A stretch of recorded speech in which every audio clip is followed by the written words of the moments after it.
Bonjour à toutes et à tous et bienvenue dans l'école du futur. Je suis ravie de vous retrouver au programme aujourd'hui. On commence par un appel à la responsabilité quant au partage de photos d'enfants sur les réseaux sociaux avec notre partenaire Le Clémy. On regarde dans un instant un nouvel épisode de notre série La famille tout écran. Et puis elle a une idée derrière la tech. Dorit Naon est avec nous en plateau aujourd'hui. Bonjour Dorit, quel va être l'objet de votre chronique du jour? Hello, aujourd'hui on va parler des petits chefs en entreprise. On voit ça dans un instant. Et puis c'est notre grande question du jour. Comment faire de l'école un espace où chacun peut trouver sa place, celle qui lui permet de contribuer au mieux à son bien-être individuel, mais aussi à celui du collectif. C'est justement cette question qui a guidé le parcours et les actions de nos deux invités du jour. Emma Berthoin, bonjour Emma. Bonjour. Soyez la bienvenue sur le plateau. Vous êtes militante pour l'éducation et lauréate de l'Académie des futurs leaders. Et puis vous êtes accompagnée d'Armelle Perron. Bonjour Armelle. Bonjour. Vous êtes enseignante de l'éducation nationale et présidente de Public Montessori que vous allez nous présenter dans un instant, juste après le focus. Allez, on regarde ensemble un nouvel épisode de notre série La famille tout écran qui nous est proposée par notre partenaire Le Clémy. Focus aujourd'hui sur le partage de photos d'enfants en ligne et ses conséquences.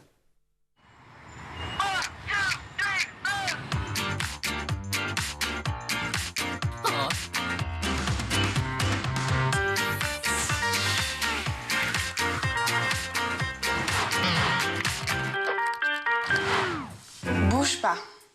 Ouais, c'est parfait comme ça, attention. Super. Vous faites quoi? Je prends Mélina en photo pour la montrer à des amis sur ma page. Oh là là là là, non, tu peux pas poster une photo de ta petite sœur comme ça. Non, c'est son image, on peut pas jouer avec. Ah dommage, j'avais des super nouveaux effets pour les photos. Alors, jamais de photo dénudée, jamais en maillot de bain, rien. Faut la couvrir, faut pas qu'on la reconnaisse. Tiens, voilà. Hop, ça, c'est pas assez. Voici. Ah, voilà. Bon, j'ai compris, je la mettrai pas cette photo. Sage décision. Bon, allez, venez, je vous ai préparé un gâteau. La caca, j'arrive pas du tout à bouger là. C'est souvent comme ça. On me dégaine, je prends une photo, je l'envoie sur les réseaux sociaux et ça, sans réfléchir. Sans se demander si quelqu'un ne va pas la réutiliser. Il faut protéger les enfants et ne pas publier d'images d'eux. Et ça, peu importe leur âge. Donc là, c'est des enfants au ping-pong. Là, c'est les enfants chez leur papy. Bah, pourquoi toutes tes photos sont floues? On voit rien du tout, on sait même pas qui c'est. Et pour préserver leur identité. T'en as de ces questions, toi? Allez, autre chose à présent. À quoi doit ressembler l'école de demain? Comment faire pour que tous s'y sentent bien? Quels sont les grands chantiers aussi qu'il reste à mener? Et les retours du terrain sur ces derniers? Eh bien voilà, quelques questions qu'on va poser à nos invités tout de suite dans la première partie du talk. Et aujourd'hui, à nos côtés pour en parler, donc Emma Berthoin, militante pour l'éducation et lauréate de l'Académie des futurs leaders, et puis Armelle Perron, enseignante de l'éducation nationale et présidente de Public Montessori. On va parler de Public Montessori dans un instant, mais je voudrais commencer avec vous, Emma, si vous le voulez bien. Vous avez 25 ans, vous expliquez dans des interviews que votre engagement et votre passion pour l'éducation ont commencé par une question. Mais pourquoi donc les innovations pédagogiques n'infusent-elles pas à l'école? C'est bien vrai, mais d'où vient votre constat et justement cette passion pour l'éducation? Il y a quelques années, j'ai travaillé et développé une association qui s'appelle Trouve ta voix, qui intervient dans des lycées de REP pour former à la prise de parole en public. À ce moment-là, j'ai 20 ans et j'ai des profs qui viennent me voir et qui me demandent de les former à la gestion de classe et à l'intelligence collective. Je me sens pas du tout légitime. Je me dis qu'ils savent beaucoup mieux faire leur métier que moi. Et donc, je rejoins une entreprise qui s'appelle Blue Neuf, dont le métier est de faire des missions d'intelligence collective massive. Et donc, je vais me former à l'intelligence collective. L'été dernier, j'étais toujours animée par cette question qui est, mais en fait, pourquoi il y a plein de gens sur le terrain qui font des trucs géniaux? Il y a des profs, il y a des assos. Et pourquoi alors ça ne se diffuse pas? Pourquoi ça ne s'essaime pas? Et donc j'étais à la rencontre de ceux qui font ces innovations sur le terrain, et notamment des profs et des proviseurs, pour essayer de répondre à cette question. Ce que j'ai compris, c'est qu'il y avait deux leviers sur lesquels agir. Il y avait d'abord un levier qui était organisationnel, c'est-à-dire qu'il faut transformer l'école pour que les pairs puissent s'apprendre entre eux, collaborer. Et puis, il y a aussi des questions qui, malgré ça, ne se résolvent pas. Lesquelles? Ça, c'est plutôt des questions politiques. Et pour moi, et c'est d'ailleurs pour ça que j'ai choisi de rejoindre cette année l'Académie des futurs leaders, les réponses aux réformes, c'est-à-dire ce qu'on doit changer à l'école, les professionnels du terrain, les experts, les profs, les parents, les élèves le savent très bien, mais ils ne sont jamais à la table des décisions. Et c'est pour ça qu'on organise des espaces, notamment des espaces qui s'appellent Bright Mirror. On va inviter les parties prenantes à réfléchir le futur. On va effectivement en parler dans un instant, ça s'appelle Bright Mirror. Merci en tout cas pour cette introduction, Emma.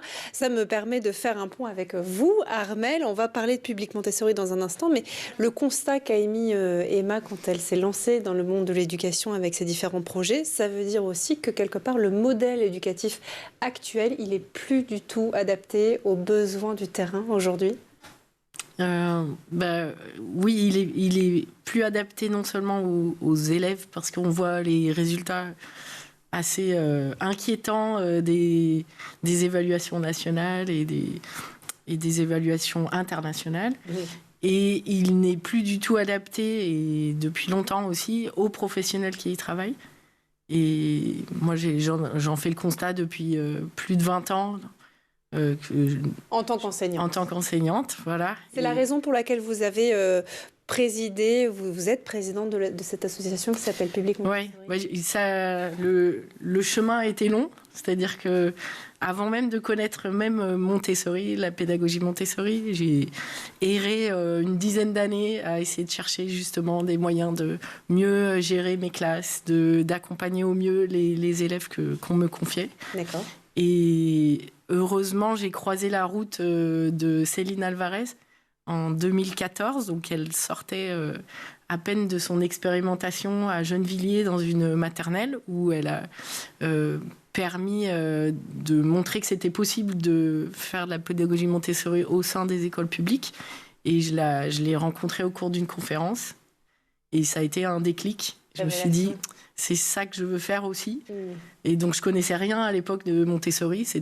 Montessori, c'était juste un mot entre Freinet, Piaget, virgule, Montessori, virgule, Reggio, virgule... Enfin, tous les noms des grands pédagogues. C'était simplement de la théorie pour moi. Et donc, je me suis dit que je voulais absolument changer toute ma façon de faire. Et j'ai cru que ça allait se faire en quelques semaines. J'ai un peu déchanté. Voilà. Dès le premier livre, j'ai compris que ça allait pas être aussi simple. D'accord. Après, rapidement, avec plusieurs collègues, et ça, c'est vraiment quelque chose qui me tient à cœur, c'est-à-dire jamais faire seul. Avec quelques collègues de mon école, on s'est motivés pour des petites formations sur des week-ends et des vacances scolaires.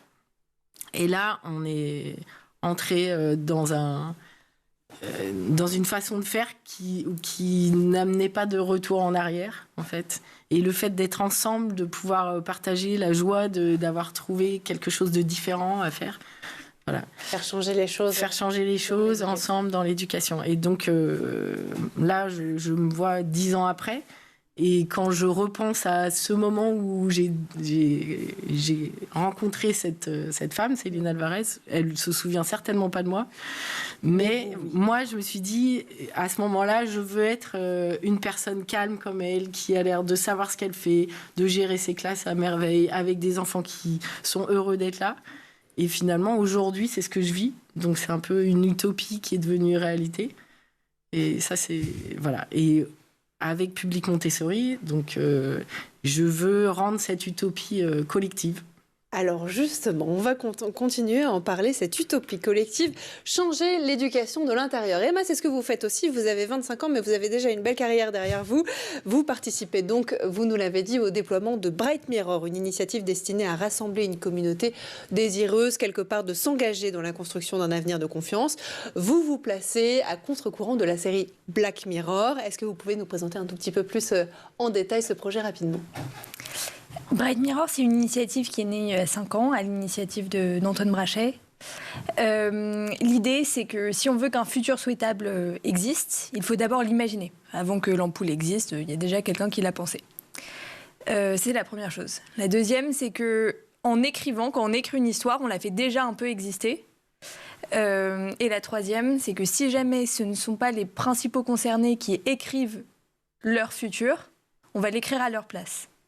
Et c'est pour ça que nous, on veut créer un espace où ceux qui sont les experts de terrain, les experts par expérience, peuvent décider d'un futur souhaitable. Ça se passe comment ? Concrètement, on va réunir des participants pendant 2 heures. Ils vont écrire en groupe une micro-nouvelle de fiction avec une seule règle, une seule obligation, c'est qu'elle soit optimiste. On va donner une phrase d'accroche pour les aider. Donc ça va être par exemple 31 janvier 2044, une étude vient de paraître. Aujourd'hui, les professeurs français sont les plus heureux du monde. C'est normal car être prof aujourd'hui, c'est 3 petits points. D'accord. Ce qui se passe pendant le Bright Mirror, c'est qu'il y a des rencontres qui ne se seraient peut-être jamais faites sans. D'ailleurs, Armelle et moi, on s'est rencontrés lors d'un Bright Mirror. Puis c'est un vrai moment de joie.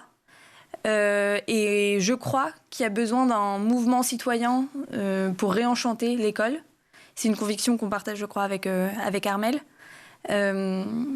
Et voilà. Parce que sur le terrain, c'est intéressant ce que vous dites, sur le terrain, les mots concernant l'école, ils sont quand même nombreux. La question, elle reste toujours inlassablement la même. Pourquoi on n'arrive pas à réformer en profondeur le fonctionnement de l'école ? Est-ce que vous avez, vous l'avez vécu de l'intérieur, Armelle, une réponse à cette question ? Pourquoi ? Il y a des réticences au changement de façon générale. Parce que changer, ça veut dire d'abord se dire que ce qu'on fait jusqu'à présent n'était pas OK. Donc ça, c'est la première des choses. Et quand admettre qu'on a fait des erreurs. Admettre qu'on n'était pas forcément dans le juste jusqu'à présent. D'accord. Et ça, c'est un certain François Tadei qui m'a éclairé là-dessus. Une fois, je lui ai dit, mais comment ça se fait que j'ai autant de collègues qui sont très réticents à ce que je leur parle juste de ma joie d'avoir découvert cette pédagogie, parce que j'ai eu des années pendant lesquelles, et encore aujourd'hui, c'est des collègues qui disent « mais tu nous saoules avec Montessori, on n'en a pas besoin », etc. Enfin, c'est parfois très violent, alors que je suis juste dans... J'aimerais bien te montrer, en fait, juste regarde, je te force pas. Et en fait, c'est être dans cette joie, c'est aussi être comme un miroir déformant pour l'autre qui doit se regarder déformé par rapport à l'image qu'il s'est construite de lui-même. Donc ça, c'est déjà ça. Et après, au niveau institutionnel, je dirais qu'il y a ces réticences au changement, mais il y a beaucoup de profs qui étaient des bons élèves.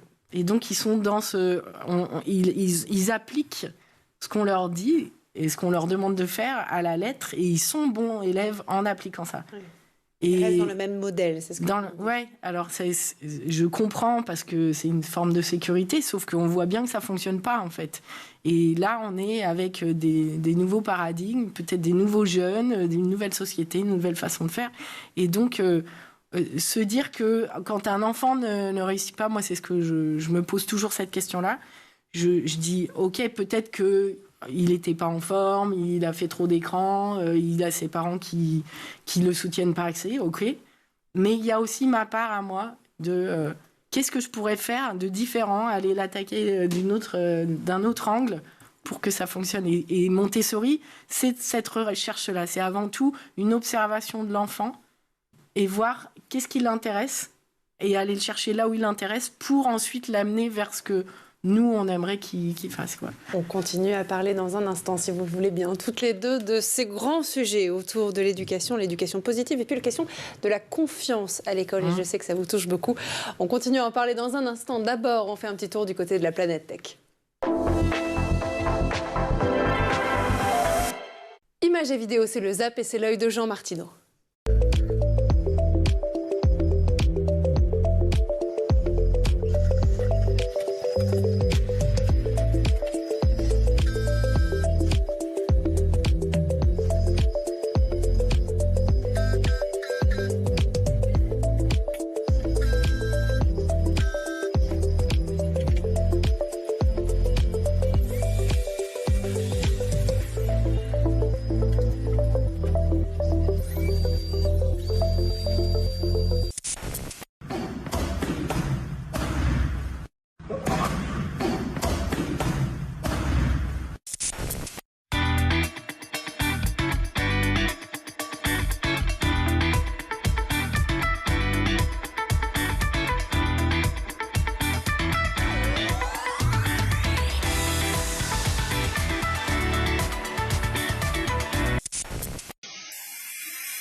on est de retour toujours sur le plateau de l'École du Futur et en compagnie de nos invités Emma Berthouin et Armelle Perron. Mais juste avant de reprendre nos discussions, on va laisser place à la chronique de Dorit Naon qui a une idée derrière la tech.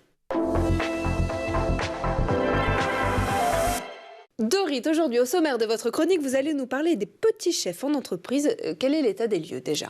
On a 88% des salariés qui estiment qu'il y a trop de petits chefs en entreprise. C'est un sondage OpinionWay. Qu'est-ce qui est pointé du doigt, Dorit ? Est-ce que c'est les salariés qui ont un problème avec l'autorité ? On peut penser effectivement que ce sont les salariés qui ont un problème avec l'autorité, mais en réalité, les salariés ont un problème avec le fait d'être illégitimes. C'est ça. Vraiment la petite subtilité. En fait, ils sont 77% à dire qu'ils ont besoin d'autorité pour être encadrés, donc à reconnaître que le management repose sur un cadre et une structure. Là où ça coince, c'est quand l'autorité n'est pas reconnue. Parce que 72% des salariés disent n'avoir aucun problème avec l'autorité à condition qu'elle soit justifiée par des compétences. Alors comment on explique ce manque de légitimité perçu par les salariés ? On peut corréler ça avec le problème majeur du management en France, le manque de formation des managers et donc potentiellement leur manque de compétences. On a 40% des managers qui n'ont aucune formation en management. C'est une étude Cadréo et souvent le propre du manager qui n'est pas formé, c'est justement de ne pas avoir la posture du leader, de se laisser dépasser par ses émotions, par son ego, de ne pas avoir le détachement nécessaire. Et c'est toutes ces dérives qui fait qu'on parle d'un boom des petits chefs aujourd'hui dans le monde du travail et du ras-le-bol des salariés qui va avec. La conséquence directe, c'est un autre chiffre qui va avec cette étude OpinionWay. 44% des salariés sont en situation de détresse psychologique. Effectivement, c'est énorme. Alors pour les salariés et futurs salariés qui nous regardent et qui nous écoutent, est-ce que vous pouvez nous faire un petit listing du profil type du petit chef ou de la petite chef ? Je vais m'en faire une joie. C'est le magazine Forbes qui s'est chargé de le faire en réalité avec un article qui commence par le syndrome du petit chef et la maladie du management et qui nous indique que 24% des salariés vireraient leur chef s'ils le pouvaient. Et donc, ils font le tableau de 8 petits chefs. Alors, la farandole commence. On a donc celui qui vous humilie, qui vous fait des feedbacks négatifs sur la place publique devant tout le monde. Ça, on adore. On a celui qui ne sait pas déléguer, donc qui est ultra contrôle fric, probablement parce qu'il a peur de perdre son pouvoir et de ne pas récolter tous les lauriers. On a celui qui confond autorité et autoritarisme, là où le vrai leader utilisera son charisme et son autorité naturelle pour fédérer. Celui qui ne se remet jamais en question et qui cherche des coupables au lieu de chercher des solutions, là où le vrai leader va toujours être dans une dynamique d'avancement. On a celui qui ne vous laissera jamais partir parce que vous travaillez trop bien. Et oui, ça existe. Même si vous atteignez parfaitement tous vos objectifs, vous n'évoluerez jamais. Là où un vrai leader saura détecter les talents et les pousser vers l'avant. Et on a celui qui fait de la rétention d'informations, celui qui n'a aucun humour et celui qui divise pour mieux régner. Alors, comment on peut lutter contre ce phénomène, Dorit ? Alors, en formant les managers, le management, c'est un métier à haute responsabilité humaine parce qu'on gère des gens qui ont des émotions, donc potentiellement, on est responsable aussi de la dégradation de leur santé mentale, même dans la vie privée et familiale. Donc, clairement, le management, ça ne s'improvise pas. Et c'est Gaël Châtelain-Berry, le créateur du concept de management bienveillant, qui le dit pour le magazine Challenge. Il dira « Nous sommes tous des petits chefs en puissance ou des mauvais managers en puissance. Le management, ça s'apprend. Malheureusement, en entreprise, trop souvent, les gens sont nommés managers sans avoir aucune formation. » Le boom des petits chefs de Dorit Naon. Merci beaucoup, Dorit, pour cette chronique. Et puis, nous, on va lancer tout de suite la deuxième partie du talk.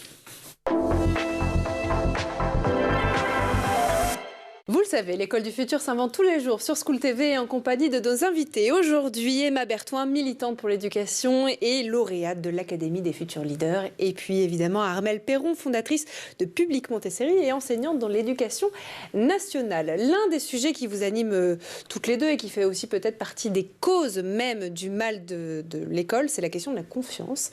Jean-Michel Blanquer en a fait à l'époque son cheval de bataille et depuis, le terme revient régulièrement sur le devant de la scène. D'abord, on va poser les termes. De quoi est-ce qu'on parle quand on parle de confiance à l'école ? Armelle. Confiance à l'école, c'était le sujet d'une table ronde qu'on a menée la semaine dernière. Le 24 janvier. Le 24 janvier, dans le cadre du Festival de l'Apprendre, dans les locaux du Lab Sorbonne. Et voilà, donc je vous invite à déjà aller visionner cette conférence ouverte à tous. La confiance, comment on la confiance, il y a plusieurs niveaux de confiance. Je pense que Jean-Michel Blanquer voulait avant tout parler de la confiance qu'on peut porter aux enfants. Alors, c'est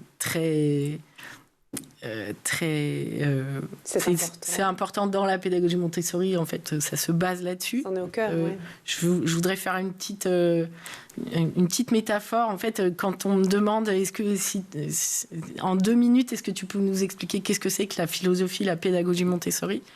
Et moi, je reviens toujours sur l'exemple de l'enfant qui apprend à marcher.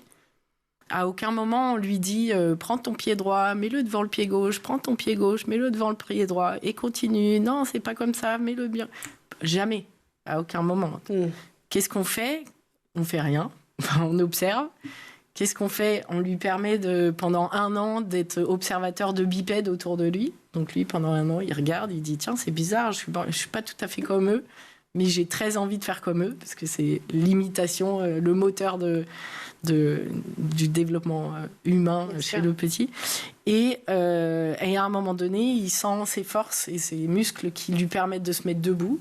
Et ensuite, il s'élance. Et la posture de l'adulte à ce moment-là, et quel que soit le parent, sauf s'il y a un avis médical qui va dire votre enfant ne pourra pas marcher ou mettra du temps à marcher, jamais aucun parent n'a le souci de se dire mon enfant ne marchera pas. Enfin, jamais. Et donc, il y a cette confiance à long terme, que ce soit à 9 mois pour certains ou à 18 mois pour d'autres. Le parent sait qu'à un moment donné, il va se lever, il va marcher.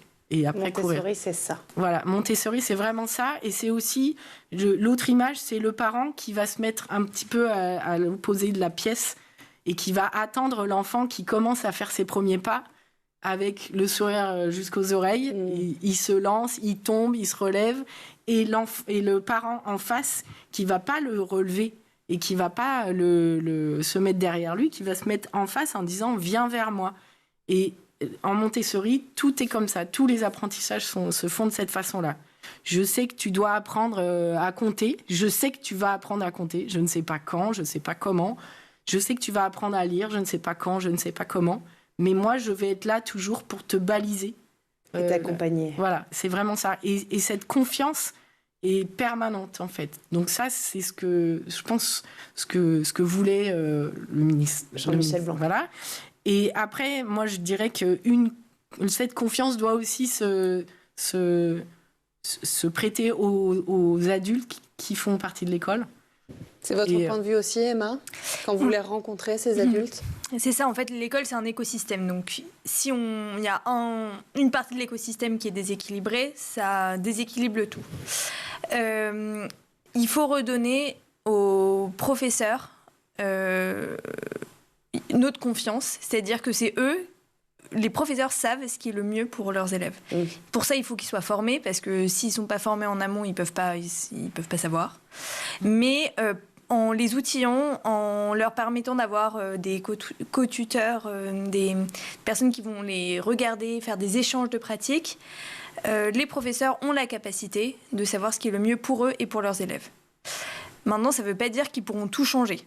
Il y a une partie sur laquelle ils vont avoir un pouvoir d'action, et il y a une partie sur laquelle, malheureusement, malgré toutes les bonnes volontés, ça ne fonctionne pas. Et c'est cette partie-là qui doit remonter au niveau politique, et on doit écouter les professeurs, écouter leurs demandes, et faire remonter leurs recommandations au niveau politique. Est-ce que vous avez quand même été toutes les deux marquées dans vos parcours, dans vos actions, par un certain découragement des acteurs qui sont concernés et qui ont envie de changer le système? Celles et ceux qui vous disent aussi que peut-être l'éducation nationale est un sacré mammouth, que ça ne servirait à rien de rentrer par le haut parce que de toute façon rien ne bouge, qu'il était impossible de faire changer les choses. Est-ce que c'est ça aussi le constat aujourd'hui? Alors moi on me l'a beaucoup dit, mais ceux qui me l'ont beaucoup dit, c'est ceux qui n'étaient pas au contact des enfants ni des profs. Et en fait, au contraire, quand on a organisé cet atelier Bright Mirror, j'étais complètement émerveillée par la qualité des propositions. En fait, ce qui m'a impressionnée, c'est que, les propositions sont complètement consensuelles, c'est-à-dire que les profs sont d'accord sur leur vision de l'école, ils sont d'accord sur ce qu'ils désirent pour l'école, pour eux et pour les enfants. Ces propositions-là, elles correspondent aux recommandations des scientifiques. Donc il y a une corrélation entre les désirs et ce qui est souhaitable d'un point de vue d'efficacité et de progression. Et ensuite, il y a quand même, quelque part, un endroit où il y a un désir, une volonté de changer. Donc moi, je ne sais pas. Enfin, bien sûr qu'il y a des difficultés, bien sûr qu'il y a le poids des habitudes, mais je ne sais pas s'il existe vraiment ce mastodonte dont on parle. Oui, j'allais vous demander à Armelle, qu'est-ce qui nous manque aujourd'hui en France pour prendre ce sujet au sérieux, pour le mettre même au cœur de nos pédagogies. On parlait tout à l'heure de la confiance, de ce qui est au cœur de la pédagogie Montessori que vous portez. Est-ce que c'est la faute à la place qu'on accorde justement aux professeurs dans l'élaboration de réformes? Est-ce que c'est un sujet de manque de formation, de compréhension du sujet même, de l'impact qu'il peut avoir sur l'ensemble de la communauté? Alors, moi, je parlerai de la formation des profs. C'est vraiment le maillon faible. Voilà. C'est ce qui m'a manqué depuis le début. Moi, j'ai commencé en classe sans avoir aucune formation parce que j'avais passé le concours en candidate libre et on m'a dit vous voulez toujours votre concours? Oui, bon bah demain matin à tel endroit et vous commencez. Et pendant 1 an, la galère totale. Et voilà, l'année d'après, je me suis dit bon bah je suis en formation, je vais avoir les réponses à mes questions et toujours rien. Et malheureusement, j'ai rencontré des étudiants en master MEF donc qui sont en train de préparer le concours et je les ai interviewés pour savoir où en était la formation actuelle des enseignants et rien n'a changé depuis 20 ans. Oui. Je crois qu'il y a eu des allers-retours, mais là, ce qu'ils vivent, j'ai l'impression d'avoir vécu la même chose. Et je dirais que ce qui manque beaucoup, et c'est vraiment... Et par rapport à ce que vous disiez tout à l'heure sur l'autorité, justement, donc en entreprise, mais dans les classes, c'est ça. C'est l'idée de l'autorité, elle se base sur une légitimité. Cette légitimité, elle vient du fait qu'on est expert, en fait. Et l'expertise, contrairement à ce qu'on nous demande à l'ESP, tous les instituts de formation des profs, on nous demande une expertise en théorie dans les matières. Par exemple, on nous demande d'être bon en maths, bon en français, bon en histoire et géo, etc. Et par contre, on ne nous montre pas comment apprendre à apprendre. Et c'est vraiment, il y a presque aucun cours qui est dédié à la didactique. Qu'est-ce que c'est qu'un enfant qui apprend? Qu'est-ce qu'on observe? Et ça devrait être la base, en fait. Voilà, et c'est ce que j'ai trouvé en Montessori. Et c'est pour ça que j'ai choisi Montessori. J'étais aussi très friande de la pédagogie Freinet, sauf qu'il n'y a pas de formation formelle. Et c'est vraiment ça, en fait. C'est apprendre à apprendre. Et ça ne s'invente pas. Et moi, je voudrais faire le parallèle avec, par exemple, le métier des boulangers. Je pense qu'en France, les boulangers sont beaucoup mieux formés que les enseignants en France, en fait. Parce qu'ils ont justement cette possibilité d'être en apprentissage avec d'autres boulangers. Donc nous, il faudrait qu'on soit avec d'autres enseignants en classe pendant plusieurs mois, plusieurs années, avant de pouvoir... concrètement les clés d'une classe, quoi. Le message est passé, en tout cas. Merci à toutes les deux. Je voudrais juste, mais vraiment très rapidement, parce que l'émission doit se terminer, rappeler le Bright Tour, c'est ça? Oui. C'est l'événement que vous lancez. Exactement. En 10 secondes. Avec Armelle, on va aller dans des écoles partout en France pour imaginer l'école du futur avec les profs, les parents, les élèves. Et puis tous les textes, toutes les idées qui seront écrites pendant ce Bright Tour feront l'objet d'un retravail à la fois organisationnel et politique. Et donc si vous voulez faire participer votre école, contactez-nous. Et ben voilà, et je propose que vous reveniez nous en parler effectivement une fois les travaux rendus. Merci beaucoup. Faire de l'école de demain un espace où chacun peut trouver sa place, évidemment. Voilà la mission noble et riche de nos deux invités. Merci en tout cas à toutes les deux d'avoir été parmi nous. Armelle Perron, enseignante de l'éducation nationale, présidente de Public Montessori, et puis Emma Berthoin, militante pour l'éducation et lauréate de l'Académie des futurs leaders. Merci à toutes les deux. Merci également à vous, Dorit, d'avoir été parmi nous aujourd'hui. Merci à vous de nous avoir suivis, et puis nous on se retrouve dès demain à 12h30 sur School TV. Bonne journée.